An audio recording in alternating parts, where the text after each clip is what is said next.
청취자 여러분, 안녕하세요. 책 한 권과 가까이 하기 참 좋은 하루입니다. 책에는 삶의 지혜가 담겨 있다고 하죠. 오늘은 잃어버린 어머니를 찾아 헤매는 가족들의 이야기를 통해 우리가 평생 가장 가까이 두고도 가장 모르고 살았던 한 사람의 마음을 들여다보는 시간을 가져보려고 합니다. 저자 신경숙의 장편 소설 엄마를 부탁해를 함께 읽어보겠습니다. 여러분, 혹시 그런 적 있으신가요? 매일같이 곁에 있던 사람이 어느 날 갑자기 사라졌을 때, 그제야 비로소 그 사람의 자리가 얼마나 컸는지를 사무치게 깨닫게 되는 순간 말입니다. 공기처럼 물처럼 너무 당연해서 그 소중함을 잊고 살았던 존재. 우리에게 그런 사람이 있다면 그 사람은 누구일까요? 오늘 함께 읽을 이 책은 바로 그런 이야기입니다. 평생 가족 곁에 있었지만 가족 누구도 그 마음을 제대로 들여다보지 않았던 한 어머니. 그리고 그 어머니가 어느 날 거짓말처럼 사라진 뒤 가족들이 비로소 어머니를 찾아 나서며 알게 되는 이야기입니다. 이 책은 2008년 11월에 처음 세상에 나왔습니다. 그리고 출간되자마자 한국 사회를 그야말로 뜨겁게 달궜습니다. 우리나라에서만 무려 200만 부가 넘게 팔렸고요. 전 세계 40여 개 나라에서 번역되어 출간되었습니다. 미국의 거대한 인터넷 서점 아마존에서는 그해 올해의 책 10권 안에 뽑혔고요. 2012년에는 영국에서 만든 권위 있는 아시아 문학상인 맨 아시아 문학상까지 받았습니다. 한국 작가 중에서도 또 여성 작가 중에서도 신경숙 작가가 이 상을 받은 첫 번째 사람이었습니다. 하지만 이 책이 그렇게 많은 사람들의 마음을 흔든 건 단지 상을 받았기 때문이 아닙니다. 이 책 속에 그려진 어머니의 모습이 바로 우리 모두의 어머니였기 때문입니다. 그리고 이 책 속에 그려진 자식들의 모습이 바로 지금 우리들의 모습이었기 때문입니다. 이 책을 쓴 신경숙 작가는 어떤 분일까요? 신경숙 작가는 1963년 전라북도 전급의 한 시골 마을에서 태어났습니다. 어려운 집안 형편 때문에 고등학교에 진학하지 못하고 어린 나이에 가족과 함께 서울로 올라옵니다. 낮에는 공장에서 일하고 밤에는 야간 학교에서 공부를 했지요. 그 모진 시간을 견디며 글을 쓰기 시작한 작가는 결국 한국 문단의 큰 별이 됩니다. 그러니까 이 소설 속 어머니의 모습에는 사실 작가 자신의 어머니에 대한 그리움이 진하게 배어 있는 겁니다. 작가가 자기 어머니를 생각하며 한 줄 한 줄 눈물로 써내려간 이야기. 그래서 이 소설은 읽는 사람의 가슴을 그토록 깊이 흔드는 것입니다. 여러분, 본격적인 이야기로 들어가기 전에 한 가지만 부탁드리겠습니다. 오늘 하루도 책 한 권을 통해 소중한 삶의 지혜를 찾고자 하는 더 많은 청취자들에게 이 이야기가 닿을 수 있도록 부디 좋아요 버튼과 구독 버튼을 꼭 눌러주시기 바랍니다. 그래야 더 많은 어르신들이 함께 이 시간을 누리실 수 있습니다. 여러분의 그 작은 손길 하나가 누군가에게는 정말로 큰 위로가 됩니다. 자, 이제 본격적으로 이야기 속으로 들어가 보겠습니다. 소설은 이렇게 시작됩니다. 엄마를 잃어버린 지 일주일째다. 단 한 줄 짧디 짧은 이 한 문장이 가슴을 쿵 내려치며 이야기를 엽니다. 이 첫 문장은 이 소설을 읽은 모든 사람들이 평생 잊지 못한다고 말하는 그런 첫 문장입니다. 도대체 무슨 일이 있었던 걸까요? 시골에서 평생 농사를 짓고 자식들을 키우며 살아온 어머니. 그녀의 이름은 박소녀입니다. 어머니가 어느 날 남편과 함께 서울에 사는 자식들을 만나러 기차를 타고 올라옵니다. 자식들이 모이는 그 자리는 다름 아닌 아버지의 70번째 생신을 축하하는 자리였습니다. 기차에서 내려 서울역에 도착했을 때 그곳은 마치 거대한 파도가 몰아치는 바다 같았습니다. 사람들은 끝없이 밀려오고 또 끝없이 밀려갔죠. 어머니는 그 인파 속에서 남편의 손을 꼭 붙잡고 걷고 있었습니다. 그런데 남편은 한평생 그래왔던 것처럼 이번에도 자기 걸음에만 신경을 썼습니다. 어머니가 자기 옆에 잘 따라오는지, 사람들에 휩쓸리지는 않는지 단 한 번도 돌아보지 않았습니다. 그렇게 두어 걸음 앞서 걷던 남편이 지하철에 먼저 올라탔습니다. 그 순간 거짓말처럼 지하철 문이 닫혀버렸습니다. 어머니는 그 문 밖에 그대로 남겨졌습니다. 남편을 태운 지하철은 그렇게 떠나버렸고 어머니는 거대한 서울역 한복판에 홀로 우두커니 서 계셨습니다. 여러분 한번 상상해 보세요. 평생 시골에서만 살아오신 어머니가, 글자도 제대로 읽지 못하시는 어머니가 거대한 서울역 한복판에 혼자 남겨졌을 때 그 마음이 어땠을지를 말입니다. 머리 위로는 수없이 많은 안내판이 어지럽게 걸려 있지만 그 안내판의 글자들이 어머니의 눈에는 그저 어른거리는 검은 점처럼 보였을 겁니다. 지하철 노선도를 봐도 어디로 가야 할지 알 수 없고 사람들에게 길을 물어보고 싶어도 어디로 가야 한다고 말해야 할지 어머니의 머릿속은 그저 하얗기만 했을 겁니다. 소설 속 어머니는 글자를 잘 모르십니다. 한글도 떠듬떠듬 겨우 읽으십니다. 그런데도 자식들에게는 그 사실을 한 번도 제대로 말씀하지 않으셨습니다. 자식들에게 부담이 될까봐, 자식들이 부끄러워할까봐 평생 그 사실을 가슴에 묻고 사신 겁니다. 어머니는 그저 자식들 앞에서는 다 아는 척, 다 괜찮은 척, 강한 어머니로 살아오셨던 겁니다. 그렇게 잃어버린 어머니, 남편은 다음 정거장에서 내려서 다시 서울역으로 돌아옵니다. 하지만 그곳에 어머니는 이미 없습니다. 그때부터 가족들의 어머니 찾기가 시작됩니다. 큰아들과 큰딸, 그리고 둘째 딸, 막내까지. 자식들은 모두 모여 전단지를 만듭니다. 어머니의 사진을 큼지막하게 넣고 어머니의 키와 몸무게, 그리고 입고 계셨던 옷차림을 적습니다. 키는 150cm가 조금 넘는 작은 체구, 짧은 파마머리, 그리고 그날 신고 계셨던 파란색 슬리퍼, 발등에는 오래된 상처가 있다. 그렇게 적습니다. 그런데 자식들은 그제야 깨닫습니다. 어머니에 대해 적을 수 있는 것이 너무도 적다는 사실을요. 어머니가 좋아하시던 음식이 무엇이었는지, 어머니의 어릴 적 꿈이 무엇이었는지, 어머니가 가슴 깊이 가장 가고 싶어 하셨던 곳이 어디였는지, 자식들은 그것을 아무것도 적을 수 없었습니다.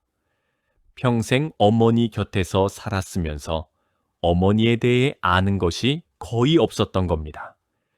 여러분, 이 대목에서 가슴이 먹먹해지는 분들 많으실 겁니다. 우리도 그렇지 않은가요? 우리 곁에 있는 가장 가까운 사람, 가장 사랑하는 사람에 대해 우리는 정말로 얼마나 알고 있을까요? 그 사람이 진짜로 좋아하는 음식, 그 사람의 어릴 적 꿈, 그 사람이 가슴에 묻어둔 슬픔, 그 사람이 평생 한 번이라도 누군가에게 털어놓고 싶었던 마음. 우리는 정말 그것을 알고 있을까요? 이 소설은 네 사람의 입을 빌려서 이야기를 풀어갑니다. 첫 번째 장은 큰딸의 시선으로, 두 번째 장은 큰아들의 시선으로, 세 번째 장은 남편의 시선으로, 그리고 네 번째 장은 사라진 어머니 자신의 시선으로 이야기가 펼쳐집니다. 그리고 마지막에는 에필로그가 다시 큰딸의 목소리로 이어집니다. 이런 식으로 같은 사건을, 같은 사람을 여러 사람의 눈으로 바라보면 어떤 일이 벌어질까요? 한 사람의 눈에는 단편적인 모습만 보였던 어머니가 여러 사람의 기억이 모이면서 점점 입체적인 한 인간으로 살아나기 시작합니다. 마치 흩어져 있던 퍼즐 조각이 하나씩 하나씩 맞춰지면서 어떤 큰 그림이 천천히 완성돼 가는 것처럼 말입니다. 자, 그럼 이제 큰딸의 이야기부터 한번 따라가 보겠습니다. 큰딸은 작가입니다. 글을 쓰는 사람이죠. 어머니가 사라진 뒤 큰딸은 어머니를 찾는 전단지를 들고 서울 거리를 헤맵니다. 어머니가 다녀가셨다는 사람들을 찾아가서 한 사람 한 사람 만나봅니다. 어떤 사람은 어머니가 발등에 피를 흘리며 절뚝거리며 걸어가셨다고 말하고, 또 어떤 사람은 어머니가 무엇인가를 자꾸 물어보셨다고 합니다. 하지만 그곳에 가보면 이미 어머니는 떠나신 뒤입니다. 어머니의 흔적만 남아있고 어머니 본인은 거기에 없습니다. 큰딸은 어머니를 찾아 헤매면서 자꾸만 옛 기억이 떠오릅니다. 어머니가 자신에게 들려주셨던 말씀들, 어머니와 함께했던 그 수많은 시간들. 그런데 큰딸은 깨닫습니다. 자신이 어머니에 대해 누구보다 잘 안다고 생각했지만 사실은 어머니의 마음을 제대로 들여다본 적이 한 번도 없었다는 사실을요. 큰딸이 가장 가슴 아프게 기억하는 장면이 하나 있습니다. 어머니가 자신을 서울로 데려다주고 다시 시골집으로 돌아가시던 그날 밤의 일입니다. 큰딸이 처음 서울로 올라오던 그 어린 시절, 어머니는 어린 딸을 도시에 두고 혼자 밤기차를 타고 시골로 돌아가셨습니다. 그때 어머니의 나이가 지금 큰딸의 나이와 똑같다는 사실을 큰딸은 뒤늦게 깨닫습니다. 어머니, 그때 어머니는 어떤 마음이셨을까요? 큰딸은 비로소 어머니의 마음을 헤아립니다. 어린 딸을 낯선 서울에 두고 돌아가던 그 밤기차 안에서 어머니는 얼마나 가슴이 미어지셨을까요? 어두운 차창에 비친 자기 얼굴을 보면서 어머니는 얼마나 많은 눈물을 소리 없이 흘리셨을까요?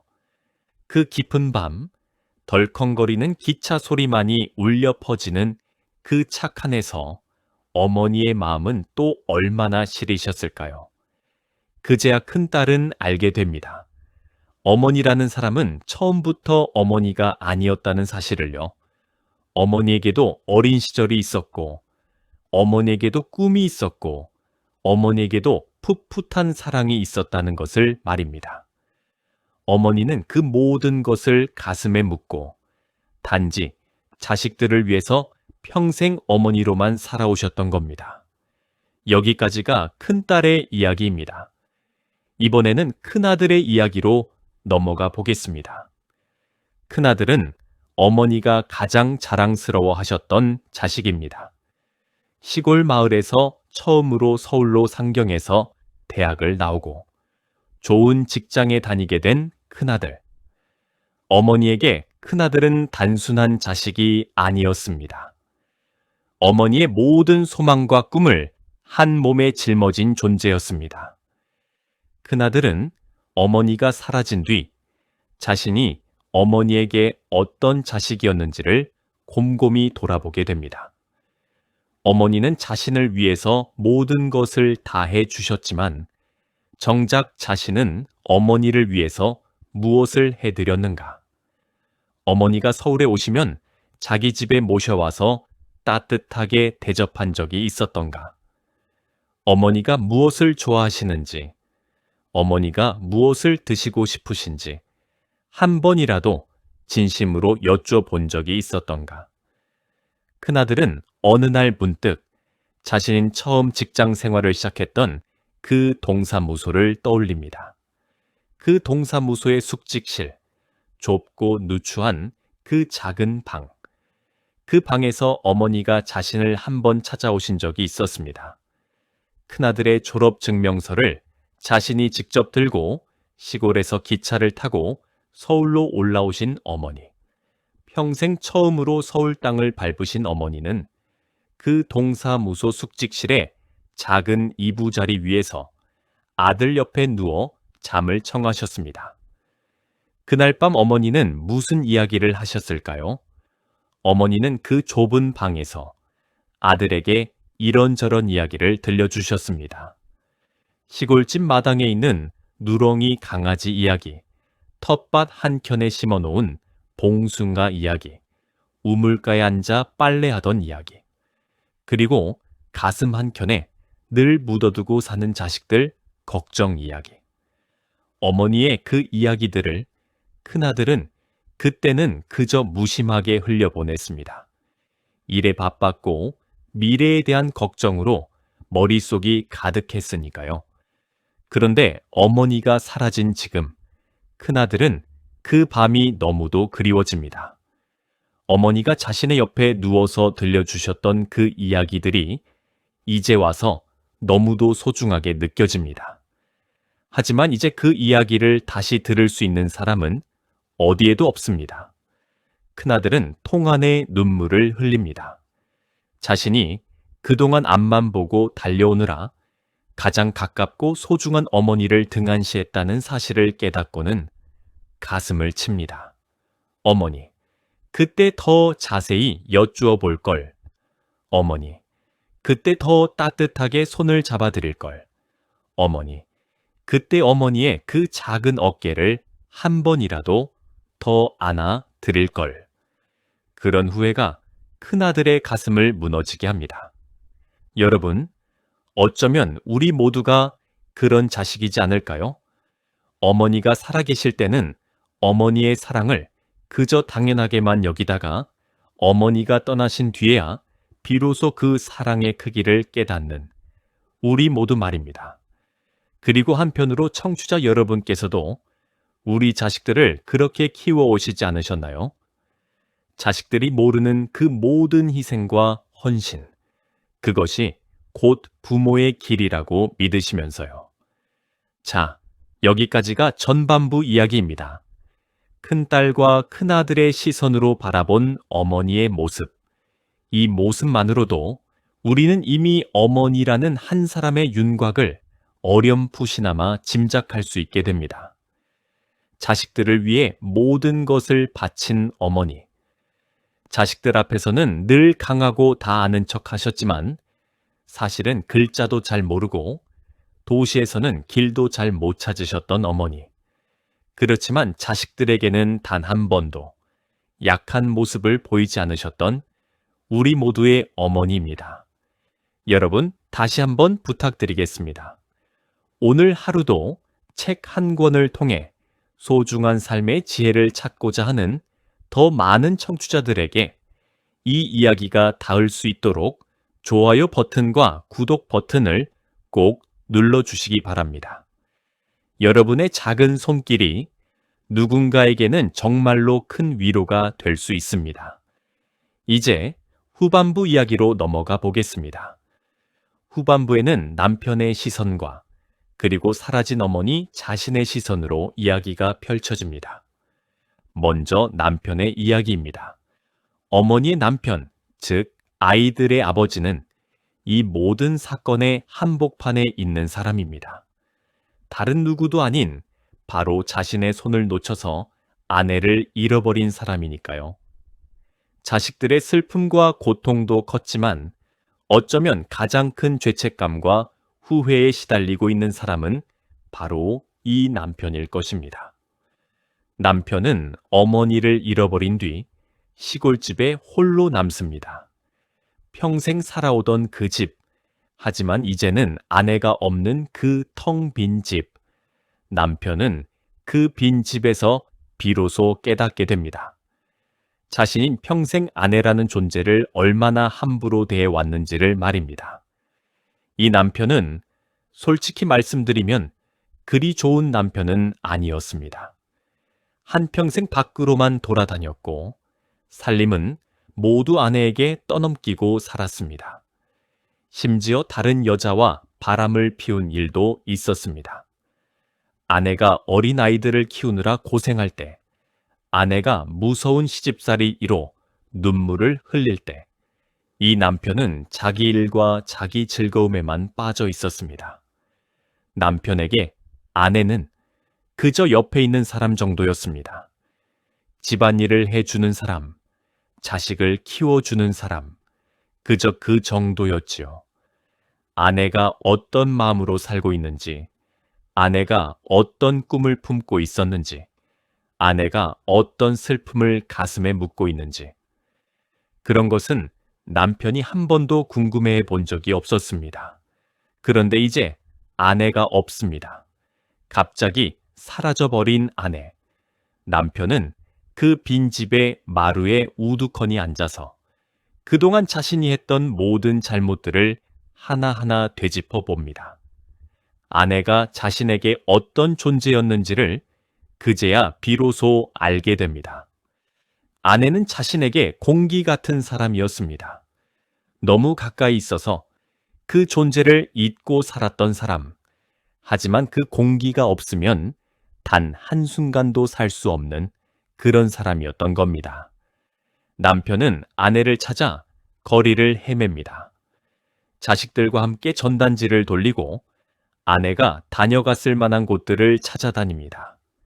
한때 아내가 잠시 머물렀다는 옛 집터, 아내가 어릴 적 자랐던 시골 마을, 그런 곳들을 차례차례 찾아갑니다. 그러면서 남편은 아내의 인생을 처음으로 거꾸로 되짚어 보게 됩니다. 그러면서 처음으로 아내라는 사람의 진짜 모습을 알아가게 됩니다. 여러분, 우리는 이 대목에서 가슴이 무겁게 가라앉습니다. 그렇지 않은가요? 우리도 어쩌면 가장 가까운 사람을 그저 옆 사람 정도로 여기며 살아오지 않았는지 돌아보게 됩니다. 평생 함께 살면서도 그 사람의 진짜 모습을 한 번도 제대로 들여다보지 못하고 살아오지 않았는지 말입니다. 그리고 이제 이 소설에서 가장 가슴 시린 장면이 펼쳐집니다. 네 번째 장, 바로 사라진 어머니 자신의 시선으로 이야기가 이어집니다. 어머니는 그동안 어디에 계셨던 걸까요? 어머니의 시선으로 펼쳐지는 그 이야기 속에서 우리는 비로소 어머니의 진짜 마음을 들여다보게 됩니다. 어머니는 사실 오래전부터 머리가 아프셨습니다. 가끔씩 정신이 흐려지고 길을 잃기도 하셨습니다. 그런데 어머니는 그 사실을 자식들에게도 남편에게도 한 번도 말씀하지 않으셨습니다. 자식들에게 짐이 될까봐, 자식들을 걱정시킬까봐 어머니는 그 모든 것을 혼자 견디고 계셨던 겁니다. 그리고 그날 서울역 한복판에서 남편의 손을 놓친 그 순간 어머니의 머릿속이 다시 한번 흐릿해졌습니다. 어디로 가야 할지, 어디서 자식들을 만나야 할지 어머니는 그 모든 것을 까맣게 잊으셨습니다. 어머니는 그렇게 서울이라는 거대한 도시 속을 정처 없이 헤매기 시작합니다. 어머니가 헤매면서 떠올리는 기억들이 하나하나 펼쳐집니다. 어린 시절에 자기 어머니, 자기를 키워주신 그 어머니의 모습, 그리고 결혼해서 처음 시댁에 들어갔을 때의 그 막막함과 두려움, 첫 아이를 낳았을 때의 그 벅찬 기쁨, 큰아들이 처음 학교에 들어가던 날, 그 작은 손을 잡고 학교 앞까지 데려다 주던 날의 그 뿌듯함, 큰딸이 처음 서울로 떠나던 날, 어둑한 새벽 정거장에서 손을 흔들던 날의 그 시린 마음, 작은 딸이 결혼하던 날의 그 눈물, 막내가 처음 직장에 다니던 날의 그 자랑스러움, 어머니의 한평생이 그렇게 한 장면 한 장면 흘러갑니다. 그 인생은 어떤 인생이었을까요? 자식들을 위해서, 가족을 위해서 자기 자신이라는 사람은 어디론가 사라지고 오직 어머니라는 이름으로만 살아온 한 사람의 인생입니다. 그런데 이 대목에서 우리는 깜짝 놀라게 됩니다. 어머니에게도 비밀이 있었던 겁니다. 평생 가슴속에 꼭꼭 숨겨두었던 비밀이요. 어머니에게도 마음을 기댈 수 있는 사람이 있었습니다. 평생 마음 한켠에 묻어두고 살아오신 그런 사람. 어머니는 그 사람의 집에 가끔 들렀고 그 사람과 함께 작은 위로를 나누곤 하셨습니다. 어머니라는 이름 뒤에 숨어 있던 한 여인으로서의 그 모습입니다. 여러분, 어쩌면 우리는 우리 어머니가 그저 어머니로만 평생 사셨을 거라고 생각합니다. 어머니에게는 다른 감정이 없을 거라고, 어머니에게는 다른 욕망이 없을 거라고 말입니다. 하지만 그렇지 않습니다. 어머니도 한 사람의 여인이었고, 어머니도 한 사람의 인간이었습니다. 어머니에게도 사랑이 있었고, 어머니에게도 슬픔이 있었고, 어머니에게도 그 누구에게도 말 못할 갈망이 있었던 겁니다. 다만 그 모든 것을 가슴 깊은 곳에 묻어두고 자식들 앞에서는 오직 어머니로만 살아오셨을 뿐입니다. 이 소설을 읽고 많은 사람들이 눈물을 흘리는 이유가 바로 여기에 있습니다. 어머니라는 이름 뒤에 숨겨진 한 사람의 인생을 비로소 마주하게 되기 때문입니다. 평생 우리가 보아왔던 어머니의 모습, 그 모습 너머에 있던 또 다른 어머니의 모습을 비로소 알게 되기 때문입니다. 그리고 어머니는 마지막에 이런 말씀을 하십니다. 평생 자기를 무시하고 함부로 대했던 남편을 향해서도 어머니는 마지막 사랑의 말을 전합니다. 당신은 나보다 먼저 가시오이. 그러는 것이 좋겠어. 자기보다 사흘이라도 먼저 떠나라고. 자기가 남아서 그 뒷자리를 깨끗이 마무리하고 따라가겠다고요. 평생 자기를 함부로 대한 남편이지만 어머니는 그 남편이 자기 없는 세상에서 외롭게 헤맬 것을 더 걱정하셨던 겁니다. 이것이 바로 어머니의 사랑입니다. 어떤 상황에서도 어떤 상처를 받았어도 가족을 향해서는 끝없이 흘러나오는 그 깊고 깊은 사랑, 마치 마르지 않는 샘물처럼 그 사랑은 끝이 없습니다.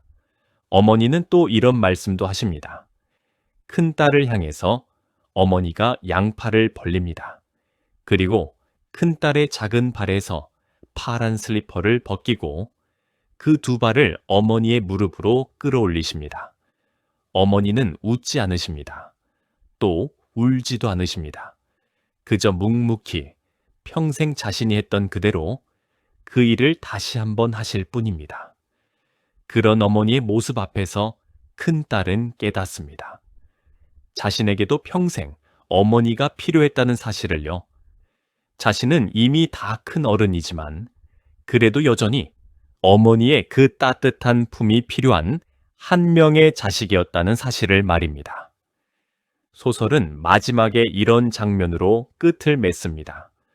어머니를 잃어버린 지 9개월이 지난 어느 날, 큰딸은 이탈리아의 한 성당에서 피에타상을 마주하게 됩니다. 피에타상이란 십자가에서 내려진 예수님을 안고 있는 어머니 마리아의 모습을 조각한 작품을 말합니다. 자식의 차가운 몸을 두 팔로 안고 한없는 슬픔에 잠긴 어머니. 큰딸은 그 조각상 앞에서 깊은 슬픔에 잠깁니다. 그리고 작은 목소리로, 떨리는 목소리로 이렇게 속삭입니다. 엄마를 부탁해. 이것이 바로 이 소설의 마지막 장면이고 또 이 소설의 제목이 된 그 말입니다. 엄마를 부탁해. 누구에게 부탁하는 걸까요? 하늘에 부탁하는 걸까요? 아니면 우리 모두에게 부탁하는 걸까요? 어쩌면 작가는 우리 모두에게 이렇게 말하고 있는지도 모릅니다. 여러분, 여러분의 어머니를 잘 부탁드린다고. 어머니가 살아계실 때, 어머니가 우리 곁에 계실 때, 부디 어머니의 마음을 한 번이라도 진심으로 들여다봐 달라고. 어머니의 진짜 모습을, 어머니가 평생 가슴에 묻고 사신 그 이야기들을 한 번이라도 귀 기울여 들어 달라고요. 여러분 다시 한번 부탁드리겠습니다. 오늘 하루도 책 한 권을 통해 소중한 삶의 지혜를 찾고자 하는 더 많은 청취자들에게 이 이야기가 닿을 수 있도록 좋아요 버튼과 구독 버튼을 꼭 눌러주시기 바랍니다. 그래야 더 많은 분들이 우리와 함께 이 시간을 누리실 수 있습니다. 자, 이제 오늘 함께 읽은 이야기를 한번 정리해 보겠습니다. 신경숙 작가의 장편 소설 엄마를 부탁해는 2008년에 출간된 이후 우리나라에서만 200만 부가 넘게 팔린 베스트셀러입니다. 또 전 세계 40여 개 나라에서 번역 출간되었고 2012년에는 맨 아시아 문학상까지 받은 작품이지요. 이 소설의 시작은 충격적입니다. 서울역에서 갑자기 사라진 한 어머니, 평생 시골에서 농사를 짓고 자식들을 키워온 그 어머니가 자식들을 만나러 가는 길에 거짓말처럼 사라져버립니다. 그 뒤로 가족들의 어머니 찾기가 시작됩니다. 큰딸이 어머니를 찾아 헤매며 어머니에 대한 기억을 하나하나 되짚고 큰아들이 어머니에 대한 자신의 무관심을 후회하며 가슴을 치고 남편이 한평생 아내를 함부로 대했던 자신의 모습을 돌아보며 통한의 눈물을 흘립니다. 그리고 마침내 사라진 어머니 자신의 목소리가 들려옵니다. 어머니가 그동안 어떤 마음으로 살아오셨는지, 어머니에게 어떤 비밀이 있었는지, 어머니가 자신의 가족을 얼마나 사랑하셨는지, 그 모든 이야기가 한 사람의 입을 통해서 흘러나옵니다. 이 소설이 우리에게 들려주는 메시지는 분명합니다. 가장 가까이 있는 사람이 가장 소중하다는 것. 그러나 우리는 그 가장 가까운 사람을 가장 모르고 산다는 것. 어머니라는 이름 뒤에는 한 사람의 인생이, 한 사람의 꿈이, 한 사람의 사랑이 숨어 있다는 것. 우리가 어머니의 그 모습을 한 번이라도 진심으로 들여다보아야 한다는 것입니다. 이 소설은 또한 우리가 잃어버린 것에 대한 이야기이기도 합니다. 잃어버린 어머니, 잃어버린 시간, 잃어버린 기회, 그 잃어버린 것들 앞에서 우리는 비로소 가슴을 치고 후회합니다. 그러나 작가는 이렇게 말하는 것 같습니다. 후회하기 전에 지금 곁에 있는 그 사람을 한 번 더 들여다보라고, 지금 곁에 있는 그 사람과 한 번 더 이야기를 나누라고, 지금 곁에 있는 그 사람의 손을 한 번 더 따뜻하게 잡아주라고 말입니다. 여러분 어떠셨나요? 오늘 이 이야기를 들으시면서 어쩌면 여러분의 어머니가 떠오르신 분도 계시겠지요. 또 어떤 분은 여러분 자신의 모습이 떠오르셨을지도 모릅니다. 평생 자식들을 위해 살아오신 한 어머니로서의 또는 한 아버지로서의 그 모습 말입니다. 우리 어머니들은 정말 대단하신 분들입니다. 자식들을 위해서 자기 인생을 모두 내려놓으신 분들. 자식들 앞에서는 늘 강한 척, 다 아는 척 하셨지만 사실은 외롭고 힘드셨던 그 마음을 가족 중에 누가 한 번이라도 진심으로 헤아려 드렸을까요? 그리고 우리 아버지들도 마찬가지였습니다. 한 가족을 짊어지고 평생 묵묵히 일해오신 그 어깨의 무게를 가족들이 한 번이라도 가만히 살펴드렸을까요? 그리고 청취자 여러분께서도 평생 가족을 위해 살아오신 그 시간들이 있으셨을 겁니다. 누군가의 어머니로, 누군가의 아버지로, 누군가의 아내로, 누군가의 남편으로 살아오신 그 길고 긴 세월. 그 세월 동안 가슴에 묻고 사신 이야기들이 얼마나 많으셨을까요?